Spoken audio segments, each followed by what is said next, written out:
Assalaamu calaykum. Ku soo dhawaada kanaalka Tarjumaad. Waxaan idiin soo gudbinaynaa qaybtii koowaad ee jawaabihii ugu xigmadda badnaa. Maanta barnaamijkeena waxaan ku soo qaadanaynaa 3 ka mid ah jawaabihii ugu xigmadda badnaa oo ay ku jawaabeen dadkii xigmadda lahaa.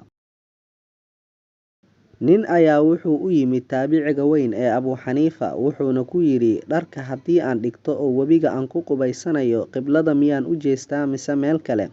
Abu Xaniifa wuxuu yidhi, waxaa fiican wejigaaga in uu u jeedo meesha ay dharkaaga ku yaalaan si aan lagaaga xadin. Nin indhoola ah ayaa wuxuu guursaday gabar. Maalin ayay gabadhii waxay ku tiri, haddii aad arki lahayd caddaantayda iyo quruxdayda waad la cajabi lahayd.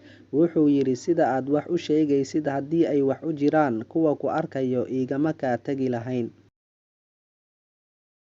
Juxa ayaa maalin wuxuu yimid tuulo. Waxaa soo dhaweeyay mid ka mid ah dadkii tuulada deganaa. Wuxuuna yidhi, Juxow, waan ku fahmi waayey in aad Juxa tahay, laakiin dameerkaaga ayaan kugu gartay.